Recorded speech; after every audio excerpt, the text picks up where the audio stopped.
Hello students, welcome to our YouTube channel maths से लगी पांचाल।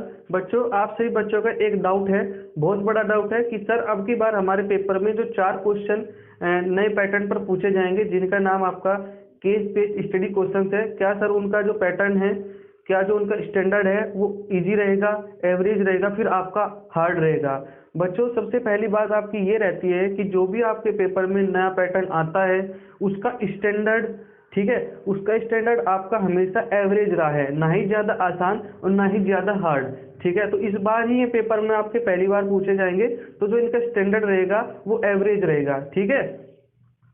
दूसरी बात, आपको ये जो भी लैंग्वेज दी हुई होगी उसको कंप्लीट पढ़ना है। आपका 1 मिनट लगेगा, 1 मिनट से ज़्यादा नहीं लगेगा, कम ही लग सकता है, लेकिन आपको कंप्लीट पढ़ना है। इसको कंप्लीट पढ़ने से आपका क्या फ़ायदा होगा बच्चों, आपको एक आइडिया लग जाएगा कि जो भी एग्जामिनर ने आपकी फिगर दी है वो हमसे क्या पूछना चाहता है। ठीक है, मान लीजिए आपने डायरेक्ट देख लिया कि ये तो आपका कोन है, ये आपका हेमिस्फीयर है, लेकिन इसका एक कंप्लीट नाम भी दिया हुआ होगा एग्जामिनर ने, तो वही आपको आइडिया लेना है क्वेश्चन से कि आपको क्वेश्चन क्या पूछना चाहता है। ठीक है, और फिर आपको क्या करना है, जब आप इस पूरे क्वेश्चन को पढ़ लोगे फिर आपको ये पढ़ना है। ठीक है, सारे के सारे पार्ट पढ़ लेने हैं, जिसमें आपके 5 पार्ट है, 5 में से कोई 4 पार्ट आपको करने हैं।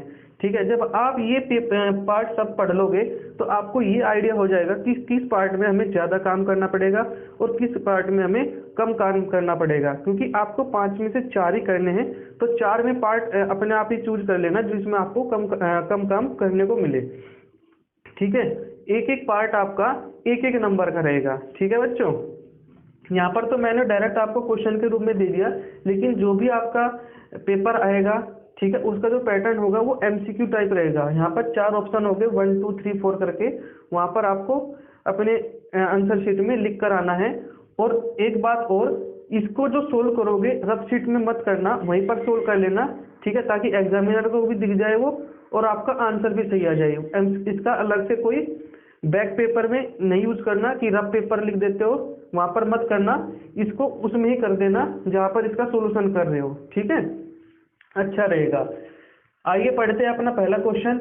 यहाँ पर आपको फोटो भी दिखाई देगा, क्योंकि मैं इसको रफ कर दूंगा पूरा पढ़कर, तो ध्यान से समझते हैं, अच्छे से समझते हैं। कहने को तो ये एक क्वेश्चन है, लेकिन मैं इससे कई क्वेश्चन आपको बना के दूंगा।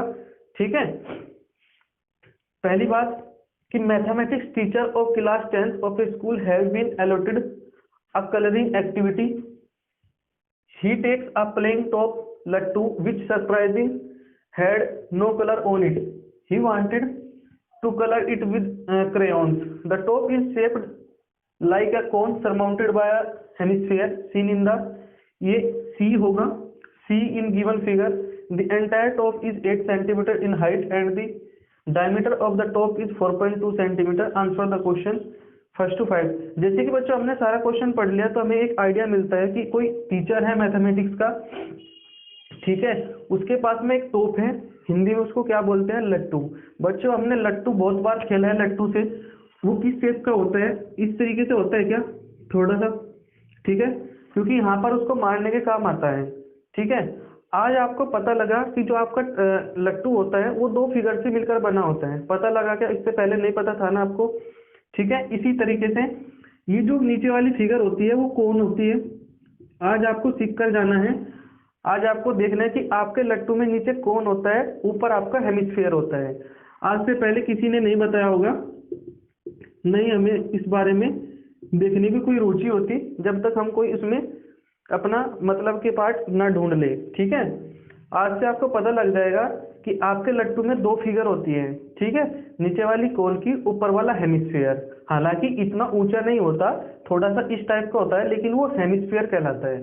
ठीक है बच्चों, अब उस टीचर का क्या मन है कि उसको सारा कलर करना है, उस लट्टू को, वो विदाउट कलर है, उसको सारा कलर करना है।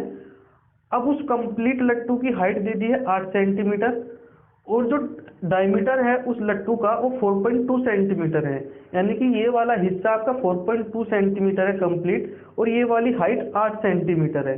ठीक है, अब आपको क्या बताना है, find the curved surface area of hemisphere. Hemisphere का कर्व सरफेस एरिया, यानी कि डायरेक्ट आपको फॉर्मूला लगाना है, इसमें कुछ करने की जरूरत नहीं है ना। हेमिस्फीयर का फॉर्मूला क्या होता है, 2 पाई आर स्क्वायर। इसको रब कर देता हूँ ताकि आपको अच्छे से समझ में आ सके। यहाँ पर भी आपको एक फोटो दिखाई दे रहा होगा जिसमें आपका पूरा कंप्लीट क्वेश्चन होगा। ठीक है बच्चों, अच्छा लगे तो लाइक करो। सबसे पहली बात, कर्व्ड सरफेस एरिया आपका क्या होता है? 2πr² होता है क्या हेमिस्फीयर का? ये तो आपको याद ही रखना है डायरेक्ट, ठीक है, ये फॉर्मूले सारे आपको याद करने हैं। दूसरा, what is the slant height of the conical part? बच्चों इसमें थोड़ा सा मैं कंसेप्ट देने की जरूरत समझता हूँ टीचर को, कि टीचर थोड़ा अगर डिटेल में बता दे बच्चों को तो और ज्यादा समझ जाएंगे। ये आपका कोन होता है क्या? ठीक है, ये आपका हेमिस्फीयर है, ये आपका कोन है। यदि हम इस कोन को सीधा रखें तो इस तरीके से आएगा, ठीक है, जिसका ये स्लैंट हाइट होता है, ये आपका हाइट होता है और ये आपका रेडियस होता है। और मैंने आपको बता रखा है कि कोन हो या आपका सिलेंडर हो, 90 डिग्री पर मिलते हैं दोनों, हाइट और रेडियस। ठीक है, अब आपका चाहे आपका राइट एंगल ट्राइंगल हो, ठीक है, ये आपके हाइपोटेन्यूज होती है, ये आपका बेस होता है, ये आपका परपेंडिकुलर होता है। जो फॉर्मूला हाइपोटेन्यूज निकालने का होता है वही फॉर्मूला स्लैंट हाइट निकालने का होता है इन अ कोन। ठीक है, आपकी कोन वाली फिगर में जो फॉर्मूला आपका राइट एंगल ट्राइंगल में हाइपोटेन्यूज निकालने का होता है वही फॉर्मूला आपका स्लैंट हाइट निकालने का होता है आपका कोन में। तो L² = R² + S² हो जाएगा क्या? क्योंकि हाइपोटेन्यूज का स्क्वायर इक्वल्स टू होता है P² + B²। समझिए क्या आप, मैं क्या बताना चाहता हूँ? तो इसमें आपका स्लैंट हाइट आपको एक तो डायरेक्ट याद करके जाना है आपका फॉर्मूला, और मैंने आपको ये भी बता दिया कि जो फॉर्मूला बना आपका वो किस तरीके से बना। ठीक है, मैं आपको सोल्व करके नहीं बताऊंगा क्योंकि सोल्व तो आपका कैलकुलेशन पर बेस्ड है। मैं यहाँ पर कितना भी सोल्व करके बता दूं आपका टाइम वेस्ट होगा। ठीक है, आपको ये आइडिया करना है कि जो हमारा क्वेश्चन पूछा टीचर ने, एग्जामिनर ने जो हमारा क्वेश्चन पूछा वो किससे रिलेटेड है। ठीक है, जितनी ज्यादा मैं आपको वैरायटी यहाँ पर कराऊंगा, वेरिएशन यहाँ पर कराऊंगा, उतने ही ज्यादा आपको आइडियाज मिलते रहेंगे कि आपको केस बेस्ड स्टडी क्वेश्चन होता क्या है, हम इससे डरते क्यों है। डरना नहीं है, बड़े ही सिंपल क्वेश्चन है, पहली बार पूछे जाएंगे तो आपका एवरेज स्टैंडर्ड रहेगा क्वेश्चन का, ज्यादा हार्ड नहीं आएंगे, ये याद रखना। आपका तीसरा क्वेश्चन है, how much is the volume of the conical part? आपका कोनिकल पार्ट का वॉल्यूम कितना रहेगा?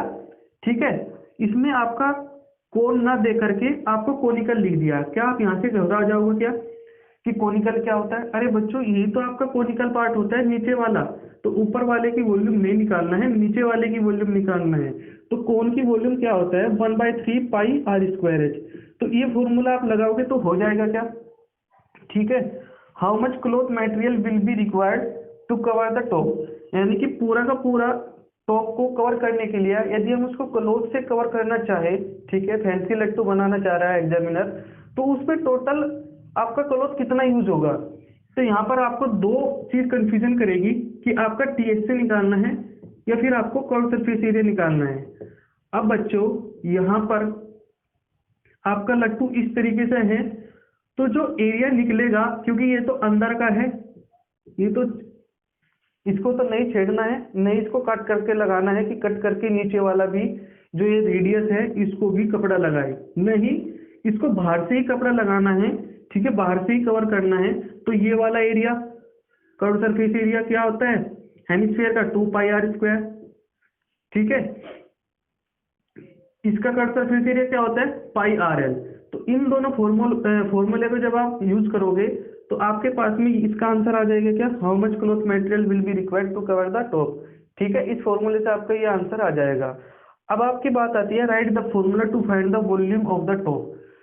पूरे का पूरा वॉल्यूम निकालने के लिए टॉप का एक फॉर्मूला आपको जनरेट करना है, वही आपका इस क्वेश्चन में पूछ रखा है। इसमें थोड़ा सा आपका दिमाग यूज होगा, माइंड यूज होगा, ध्यान से देखना।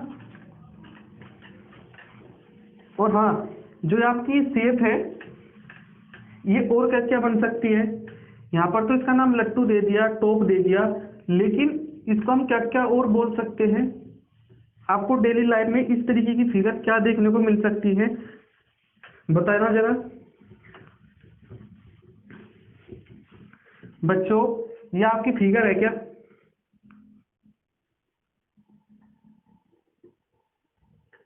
ठीक है, ये आपका टॉप है क्या पूरा, जिसमें ये आपका 4.2 सेंटीमीटर दे रखा है, ये कंप्लीट आपका 8 सेंटीमीटर दे रखा है। इसमें टोटल वॉल्यूम आपका पूछ रखा है, टोटल वॉल्यूम आपका पूछ रखा है। ठीक है, अब बच्चों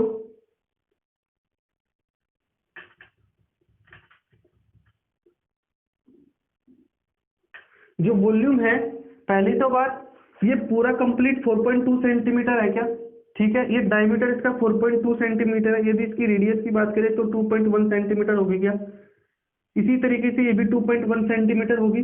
क्यों होगी, क्योंकि ये हेमिस्फीयर की आपकी रेडियस है, ये क्या है, हेमिस्फीयर की आपकी रेडियस है, जो आपकी 2.1 सेंटीमीटर होगी।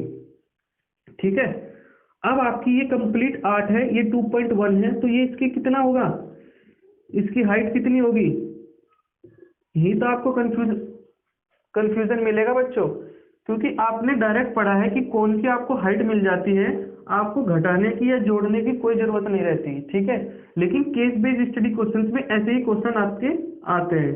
तो 2.1 तो ऊपर वाली कंप्लीट आपकी 8, तो नीचे वाली कितनी होगी 2.1, तो ये जो फिगर आएगी वो किसके बराबर आएगी, ये आपकी 5.9 के बराबर आ जाएगी क्या, इसकी हाइट 5.9 सेंटीमीटर आ जाएगी क्या। तो इस तरीके से यदि आप इसका volume 1/3 pi r square h जोड़ देते हो इसके वॉल्यूम में, तो आपका एक फॉर्मूला मिल जाएगा क्या। ठीक है, इसी तरीके से आपको करना है। अब आपकी बात है कि सर ये जो लट्टू है वो क्या क्या फिगर बना सकता है। ठीक है, इसका तो नाम यहाँ पर इस क्वेश्चन में लट्टू दिया, लेकिन इससे दूसरी फिगर क्या बनकर आएगी बच्चों, क्या आपने कभी आइसक्रीम खाई है क्या, आइसक्रीम खाई है ना, तो जो ऊपर रखा जाता है आपका केक सा, या जो भी आप फ्लेवर बोलते हो, स्ट्रॉबेरी बोलते हो, मैंगो बोलते हो, वो आपका हेमिस्फेयर की शेप में होता है क्या, होता है ना। और जो नीचे वाला होता है आपका जो नमकीनी पार्ट होता है, जिसको हम खाते हैं, नमकीन की तरीके का लगता है वो, ठीक है, टेस्ट में, वो कोनिकल का पार्ट होता है क्या। तो आपकी यदि आइसक्रीम भी आ जाए तो उसमें भी दो फिगर का यूज होगा। कौन सी फिगर का, ऊपर वाले जो हमारा फ्लेवर होता है वो हेमिस्फीयर की शेप में रखा जाता है ना, और नीचे वाला जो शेप होता है वो कोन की शेप में होता है। ठीक है, तो यहाँ पर तो आपका लट्टू दे दिया या फिर आपका आइसक्रीम आए, नाम चेंज होगा, आपको फॉर्मूला वही लगाना है। सबसे बड़ी बात यह है कि आपके फॉर्मूले याद है या नहीं। आपके फॉर्मूले यदि याद है तो आप ये सारे चारों क्वेश्चंस, ठीक है, जो आपके बोर्ड एग्जाम में 17, 18, 19, 20 बनकर आएंगे, वो सारे हो जाएंगे। यदि आपके फॉर्मूले नहीं याद है तो आपका उसमें कुछ नहीं हो सकता। ठीक है, आपको फॉर्मूला कंप्लीट याद करके जाना है, चाहे आपका सरफेस एरिया एंड वॉल्यूम्स का हो, ज्योमेट्री के हो, डिस्टेंस फॉर्मूला हो, मिड पॉइंट फॉर्मूला हो, ये सभी आपको याद करके जाना है, तभी आपका कुछ हो पाएगा वहां पर केस बेस्ड स्टडी। अब आपका दूसरा क्वेश्चन है, जैसे मैंने आपको एक पहले क्वेश्चन दिया था कि बच्चों इसका एरिया बताना है, अब उसका एरिया ही आपका फिगर बन के आ गई, और आपको 4-5 पार्ट दे दिए गए कि इस तरीके से आपको फिगर में आपका एरिया निकालना है, कोऑर्डिनेट्स बताने हैं। ठीक है, आपको दिखाई दे रहा होगा यहाँ पर कि आपको क्या क्या पूछ रखा है क्वेश्चन में। ठीक है बच्चों, मैंने आपको बताया था कि इसका आपको आंसर बताना है। -1,0 आपको 1,3 दे रखा है ये, और ये आपका 4,0 दे रखा है, ये आपकी फिगर है। और इसमें पहला जो क्वेश्चन है आपका वो दे रखा है the distance in units between B and C, यानी कि ये आपका ए है, ये बी है, ये सी है। The distance in units between B and C, यानी कि बी और सी के बीच में आपका डिस्टेंस बताना है। तो यहाँ पर डिस्टेंस फॉर्मूला लगा लोगे क्या, या तो आप डिस्टेंस फॉर्मूला लगाओ, या फिर आपका 4 तो ये चला 4 यूनिट, 1 यूनिट ये चला, तो कितना हो गया 5, तो इसका डायरेक्ट आंसर 5 आ जाएगा क्या। याद रखना, जो आपको ऑप्शन में दिखाई दे रहा होगा आपको, यहाँ पर आपको 5 लिखना है, या आप डायरेक्ट डिस्टेंस फॉर्मूला लगा सकते हो, x1 y1 x2 y2, जो आपका डिस्टेंस फॉर्मूला है उसको लगाओ, आपका 5 आंसर आ जाएगा। दूसरा है the mid point of AC, AC का आपको मिड पॉइंट बताना है, तो इसका तो डायरेक्ट हो जाएगा 4 1 5/2 और आपका 3/2। मिड पॉइंट ऐसे निकलता है क्या, कैसे, यदि आपका ये x1 y1 है, ये आपका x2 y2 है, तो x1 + x2/2 y1 + y2/2, इस तरीके से आपका मिड पॉइंट निकल जाता है क्या। तो यहाँ पर दूसरे का आंसर हो जाएगा सी। अब आपका तीसरा आता है, इसमें find the length of altitude of triangle ABC। आपकी यहाँ पर एल्टीट्यूड दे रखी है, आपकी हाइट दे रखी है, ठीक है, इसका आपको हाइट निकालना है। तो बच्चों जहाँ पर भी आप इस कोऑर्डिनेट से नीचे वाली एक्सिस पर हाइट डालोगे तो ये 90 डिग्री का काम करेगी। क्या 90 डिग्री का काम करेगी, ठीक है, याद रखना। अब ये आपका 1,3 है, यानी कि ये डिस्टेंस आपकी 1 है, ये टोटल आपकी 4 है, तो ये 3 आ जाएगी। क्या आ जाएगी कि आ जाएगी, ठीक है। अब आपकी वाई एक्सिस की बात आती है, ये आपका 3 है टोटल, तो ये भी 3 आ जाएगा। क्या ठीक है, आ जाएगा कि नहीं आ जाएगा। फाइंड द एल्टीट्यूड ऑफ, ठीक है। अब बच्चों आपको क्या करना है, ये आपकी हाइपोटेन्यूज होती है क्या, ठीक है, इसमें केवल एल्टीट्यूड ही आपका पूछ रखा है, तो हाइट आपकी 3 आ जाएगी, डायरेक्ट आ जाएगी, क्योंकि इसकी वाई एक्सिस आपकी 3 दे रखी है, ठीक है। इस तरीके से आपका 3 आंसर आ जाएगा। मैंने सोचा इसका हाइट निकालना, इसका हाइपोटेन्यूज निकालना है, लेकिन हाइपोटेन्यूज नहीं निकालना है, इसका हाइट ही निकालना है, तो यहाँ से इसकी हाइट आ जाएगी। क्या अब आपका आता है चौथा question, the point which is common to all 3 medians is called, ठीक है, the point which is common to all 3 medians. ये आपका सर्किल का क्वेश्चन चला गया कि वो पॉइंट जो 3 मीडियंस में कॉमन हो उसको क्या बोलते हो, उसको आप बोलते हो सेंट्रोइड, जो आपका डी से डिनोट होता है, और बड़े वाली लेंथ 2 होती है, नीचे वाली लेंथ 1 होती है, ऊपर वाली लेंथ 2 होती है, नीचे वाली 1 होती है, यानी कि बड़े वाली साइड 2:1 में होती है इनका रेशियो। कहने का क्या मतलब है, यदि आपका ABC ये D है तो AG/GD क्या होगा, 2:1 में, बड़े वाली साइड 2 में और छोटी वाली साइड 1 में, ठीक है। इसको सेंट्रोइड बोलते हैं, जहाँ पर तीनों मीडियंस का इंटरसेक्शन पॉइंट होता है, उसको हम मीडियंस बोलते हैं, याद रखना। इसमें आपके 3 ऑप्शन हो रहे हैं, कौन कौन से ऑप्शन है, ओरिजिन, ओरिजिन कौन सा होता है, एक्स और वाई एक्सिस का इंटरसेक्शन पॉइंट ओरिजिन होता है, और इसके कोऑर्डिनेट्स क्या होते हैं, 0,0, याद रखना, ये भी आपका पूछा जा सकता है। सेंटर क्या होता है, किसी सर्किल का सेंटर, यानी कि किसी सर्किल की रेडियस जहां से शुरू होती है वही उसका सेंटर होता है, यहाँ पर तो सेंटर की कोई बात ही नहीं है। अब आपका आता है सरकम सेंटर। सरकम सेंटर क्या होता है, सरकम सेंटर मैंने आपको बताया है कि यदि हमारे पास में कोई ट्राइंगल है और उसके एंगल बाइसेक्टर से जो इंटरसेक्शन पॉइंट आता है उसको हम सरकम सेंटर बोलते हैं, याद रखना। तो यहाँ पर इसकी कोई बात नहीं है, यहाँ पर हमारा सेंट्रोइड है, यानी कि तीनों मीडियंस का इंटरसेक्शन पॉइंट ही आपका क्या बोलते हैं, उसको सेंट्रोइड बोलते हैं। मैंने आपको तीनों और जो टर्म्स दी है यहाँ पर वो भी अच्छे से समझा दी है, ताकि आपका आगे जो क्वेश्चन बने वो भी आप कर सको, ठीक है। अब आपका आता है बच्चों, find the area of triangle ABC। Area of triangle ABC कैसे निकलेगा, बताओ कैसे निकलेगा। Find the area of triangle ABC, तो आपका ये फॉर्मूला है, डायरेक्ट उसको लगाना आपका आ जाएगा। पहले भी मैंने आपको घर पर करने के लिए दिया था, अब भी मैं आपको घर पर करने के लिए दे रहा हूँ, क्योंकि बड़ा ही आसान फॉर्मूला है, याद रखना, हो जाएगा। अब आपका तीसरा क्वेश्चन आता है बच्चों, क्वेश्चन नंबर 3। बच्चों यदि आप मेरी वीडियो अभी तक देख रहे हो, अपनी क्लास अभी तक देख रहे हो, तो मेरे चैनल को लाइक करना, सब्सक्राइब करना, शेयर तो आप लोग नहीं करते, ठीक है, सब्सक्राइब शेयर भी कर देना बच्चों, क्योंकि बच्चों हमारा चैनल न्यू है, तो यूट्यूब जो होता है वो प्रमोट जब ही करता है किसी चैनल को यदि उस पर थोड़ा बहुत आपका लाइक आ रहा हो, सब्सक्राइब आ रहा हो, और उसके चैनल को शेयर भी किया जा रहा हो, ताकि आप सभी बच्चों तक पहुंच सके, ठीक है। तो आपको लाइक, शेयर, सब्सक्राइब तीनों चीज करना है, ठीक है, अपने चैनल को प्रमोट करना है। अब आपका तीसरा क्वेश्चन है, इस तरीके से आपको फिगर यहाँ पर दिखाई दे रही होगी, ठीक है बच्चों, इस तरीके से आपका क्वेश्चन है। तो -2,0 इसका कोऑर्डिनेट है, नीचे -3,0 है, और यहाँ पर 4,0 है, ठीक है। इस तरीके से आपका फिगर दे रखा है, पोलिनोमियल्स का है, अच्छे से हो जाएगा, कोई दिक्कत नहीं आएगी इसमें भी। अब इसमें क्या दे रखा है, how many zeros in the given figure of the polynomial. तो इसमें जीरोज का कंसेप्ट आ गया, जो मैंने आपको एक क्लास आपकी जीरोज पर दे रखी थी, उसमें अच्छे से बताया था जीरोज क्या होता है। तो अभी आप यहाँ पर यही समझना, जो भी हमारे एक्स एक्सिस पर, जो भी हमारे पॉइंट एक्स एक्सिस को टच करेंगे उतने ही हमारे उसके जीरोज होंगे। यदि ये पॉइंट हमारा यहाँ पर 4-5 पॉइंट्स पर टच करता है तो उतने ही पॉइंट्स होते हैं इसके जीरोज, जितना यहाँ पर एक्स एक्सिस को टच करता। अब यहाँ पर 2 बार ये एक्स एक्सिस को टच कर रहा है तो यहाँ पर इसके जीरोस कितने होंगे, 2 जीरोस होंगे। अब इसमें बता रखा है name the shape in which the wire is bent, यानी कि उसकी शेप बताओ जिसमें कि जो वायर है वो बेंट हो रखा हो।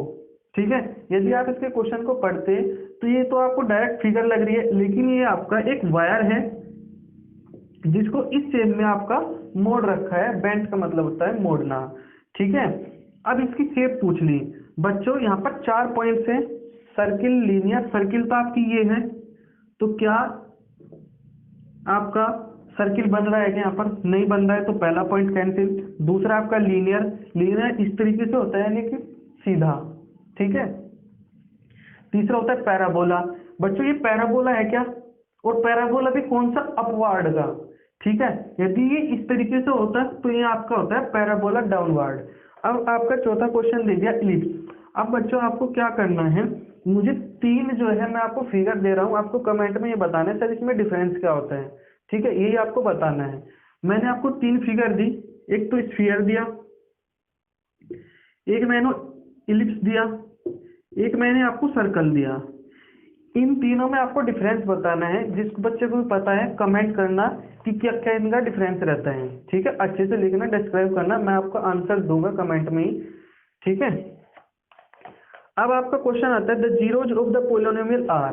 तो इसके जीरोज क्या होंगे, पहले क्वेश्चन में तो हमने ये देखा कि इसके कितने जीरोज होंगे, 1 होगा, 2 होंगे, या 3 होंगे, 4 होंगे। तो हमने एक नंबर दे दिया कि इसके 2 जीरोज होंगे, लेकिन इसके कौन कौन से जीरोज होंगे, एक तो -2 होगा, एक 4 होगा। याद रखना क्यों होगा, मैंने आपको अच्छे से समझा दिया। और मैंने एक जो आपकी क्लास थी वो भी मैंने आपको प्रोवाइड कर रखी है, उसको भी ध्यान से जाकर देखना, ताकि आपका कोई भी क्वेश्चन हो आपका हो जाए। यहाँ पर मैं आपको एक आइडिया दे रहा हूँ कि किस किस तरीके से आपके केस बेस्ड स्टडी क्वेश्चन आपके पेपर में आते हैं। ठीक है, अब आपका आया है यहाँ पर what will be the expression of the polynomial. Polynomial का एक्सप्रेशन क्या क्या होता है। तो बच्चों आपने एक चीज पढ़ी है क्या मेरे से, कौन सी चीज, के एक्स माइनस एल्फा और एक्स माइनस बीटा। ठीक है, अल्फा और बीटा क्या होते हैं आपके जीरोज। तो यदि यहाँ पर इसकी x माइनस एल्फा, एल्फा क्या है -2, ये आपका कांस्टेंट है, x माइनस बीटा, बीटा क्या है 4। यदि इनसे जो भी आपकी इक्वेशन आएगी वही आपकी इक्वेशन कहलाएगी क्या, इक्वेशन ऑफ द पोलिनोमियल। ठीक है, या एक्सप्रेशन ऑफ द पोलिनोमियल, इस तरीके से आपका हो जाएगा। ये तो थी आपकी सिंप्लीफाइड फॉर्म। अगर आपकी डायरेक्ट फॉर्म कोई देखने को मिल जाए, x² minus sum of polynomial plus product of polynomial, इससे भी आप इसका आंसर निकाल सकते हो डायरेक्ट। सम क्या रहेगा पोलिनोमियल का, 4 - 2, क्योंकि 4 + -2 है ना, तो 4 - 2 2 हो जाएगा, यहाँ पर 2 आ जाएगा। क्या प्रोडक्ट क्या रहेगी, माइनस में जाएगी, -8 हो जाएगी। तो इससे डायरेक्ट इसका इक्वेशन आ जाएगा। क्या दे रखा है क्या ऑप्शन में, x² - 2x - 8, पहले ही ऑप्शन दे रखा है आपका, सही हो जाएगा, देख लेना वहां पर आपका ऑप्शन में। अब आपके आती है what is the value of the polynomial if x = 2। Value क्या रहेगी पोलिनोमियल की, यदि आपका x बराबर हो जाए 2 के, तो 2 दूनी 4 -2 दूनी 4, 4 में से 4 गया 0, -8 आपका आंसर हो जाएगा। क्या दे रखा है, क्या आपका ऑप्शन बी दे रखा है। इस तरीके से बच्चों आपके सिंपल आते हैं। ठीक है, घबराना नहीं है, इसी तरीके से आपके पेपर में पूछे जाएंगे। बेवजह आपने एक डर मान लिया कि case based study question sir हमारे पेपर में आएंगे तो टाइम कंज्यूमिंग होगी। बच्चों टाइम कंज्यूमिंग नहीं है, ये तो और भी क्वेश्चन आसान है। आपके 16 नंबर आपको दे जाएंगे, आपको पता भी नहीं लगेगा कि कब आपने 15 मिनट से पहले ही आपके सारे क्वेश्चन हो गए। तो बच्चों यदि मेरा पढ़ाया आपको अच्छा लगे तो लाइक शेयर सब्सक्राइब जरूर करना, क्योंकि आपको इस चैनल के थ्रू मैं मानता हूँ कि बहुत अच्छा पढ़ने को मिल रहा है। और आपको भी पता लग गया होगा कि और यहाँ पर जो YouTube चैनल से आपको क्या मटेरियल प्रोवाइड कर रहे हैं और हमारा चैनल आपको क्या प्रोवाइड कर रहा है। ये मैं बार बार इसलिए बोलता हूँ क्योंकि बच्चों आपको कंटेंट पढ़ना है, आपको अच्छे से आपका मटेरियल पढ़ना है। ठीक है, वही आपके नंबर दिलाएगा। ऐसे कोई छुमंतर वाली बात नहीं है कि 10 मिनट में आपके सारे क्वेश्चन हो जाएंगे, शॉर्ट ट्रिक या कोई भी आपका जो भी यूज करता है थंबनेल में, इस तरीके से आपका कोई फायदा नहीं है। आप ना कंसेप्ट अच्छे से पढ़ते रहो। और मेन बात है आपकी कि आपने एनसीईआरटी क्वेश्चन अच्छे से पढ़े हैं या नहीं। एनसीईआरटी क्वेश्चन आपके पास में अभी भी समय है, और ज्यादा पढ़ो, बार बार पढ़ो। यदि आपने 4-5 बार रिवीजन कर लिया है तो और रिवीजन करो। ठीक है, बोर नहीं होना है। यदि किसी बच्चे ने एक बार भी नहीं रिवीजन किया है तो बच्चों रिवीजन करो, बहुत टाइम है। और सैंपल पेपर लगाना है आपको। केस बेस्ड स्टडी क्वेश्चंस आपके सैंपल पेपर से अच्छा आपको नॉलेज मिल जाएगा कि किस तरीके से आपके पेपर में पूछे जाते हैं। इस चैनल के थ्रू आपको अच्छे से पढ़ने को मिलेगा, कोई फालतू की बकवास आपको देखने को नहीं मिलेगी। तो आपको लाइक शेयर सब्सक्राइब जरूर करना है ताकि हमारा चैनल जो है प्रमोट हो, काफ़ी बच्चों तक पहुँचे जिसको इसकी ज़रूरत हो। ठीक है, thank you. Like share subscribe जरूर करना बच्चों, हमारा चैनल न्यू है तो इसको आपको ही प्रमोट करना है। ठीक है, थैंक यू।